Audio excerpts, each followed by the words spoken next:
The reading for today is from 1 Peter chapter 2, starting at verse 9. But you are a chosen people, a royal priesthood, a holy nation, a people belonging to God, that you may declare the praises of him who called you out of the darkness into his wonderful light. Once you were not a people, but now you are the people of God. Once you had not received mercy, but now you have received mercy. Good morning. In this talk, I'm hoping to explain what I believe it means to be a biblical priest in today's world. I hope you'll stick around because the answer might surprise you. You might be much closer to being a priest than you actually realise. Let's begin. What is a priest? There's a helpful verse in the Message version of the Bible, and it says this: it's the job of priests to teach the truth. People look to them for guidance. Teaching the truth doesn't just happen in the pulpit of a church. It doesn't just happen in word, but it also happens in the things we do and in the way we live. What we do influences people just as much as the things that we say. Jesus encouraged his listeners to believe him for the works that he did as well as the things that he taught. Our view of what it means to be a priest can actually prevent us from fulfilling our own priestly role. We might think that there's a hierarchy of Christians and other Christians have a higher status or a qualification which makes them more useful to God.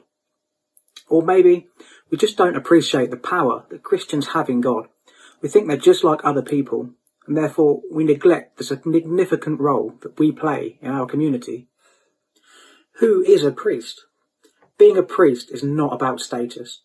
Although Jesus was equal to God, Philippians 2 verse 8 said Jesus made himself of no reputation. He took the form of a servant, and he came in the likeness of men.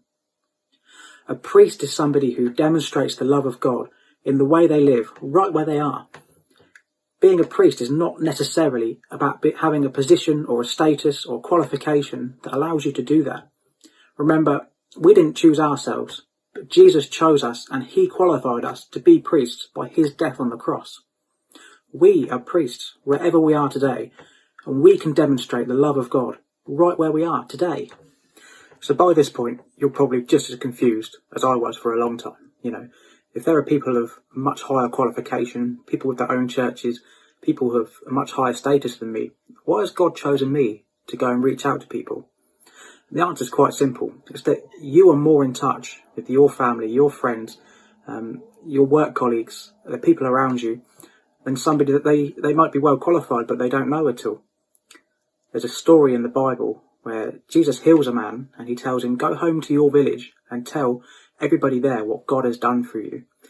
And instead of going there himself, Jesus sent that man because that man was able to be in touch with the people in that village. And the people in that village were able to relate to that guy much more than they were to Jesus at that time.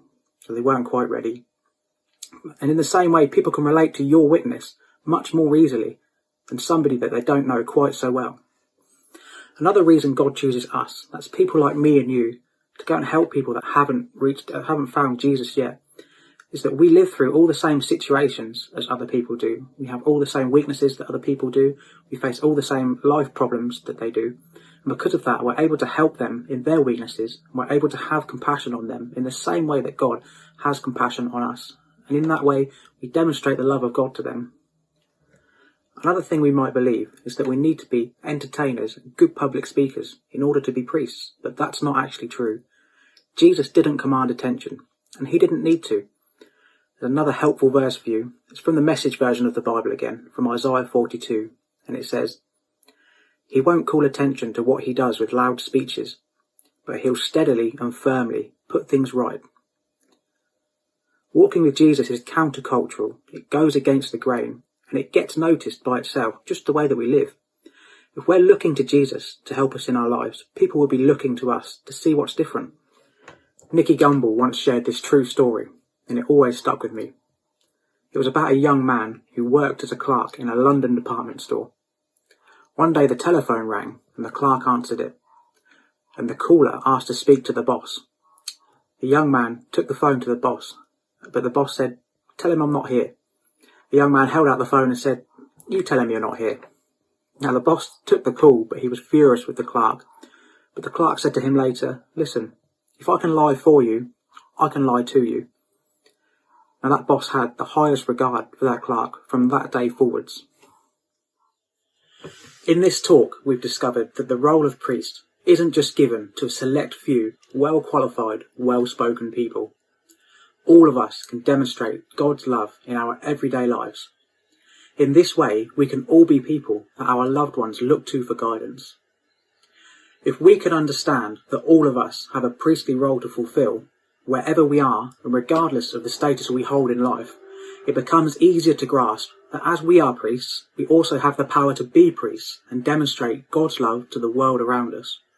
Jesus said, "Behold, I give you power." So, what does God's power look like in everyday life? As a new Christian, I thought that God's power working in my life meant that pretty soon I'd be working miracles and healing the sick, turning water into wine and so on. I believe God can do all those things, but it hasn't happened for me yet. But God's power definitely helps me, and so many ordinary people like me, throughout my day-to-day life, even if God's power in my life doesn't often call attention to itself. Here's an example. There was a long period where I felt like I couldn't persuade the people around me to follow Christ, and I tried everything at this point, from quoting Bible passages to clever arguments. The breakthrough for me came when I realised that God didn't need somebody with a lot of head knowledge and good arguments, but God can use somebody who demonstrates his love with their actions. The Bible says, "Let's not just talk about love, let's practice real love." Now, I'm not perfect, but as each day I try more and more to seek the good of the people around me, in particular my work colleagues and my family, I've begun to notice them begin to soften their hearts as they also become more peaceful and more loving. Each week, as we hear these talks, and also as we learn more about the character of God from each other, we're called to live out as much as we know about what it is to follow Jesus. The Bible says, "Let's be doers of the word, and not just hearers only." Based on what we've learned today, and on the talks we've enjoyed throughout the series, let's ask ourselves, how can we be an agent of God's renewal right where we are? And what difference would it make if we really appreciated the power of our priestly role?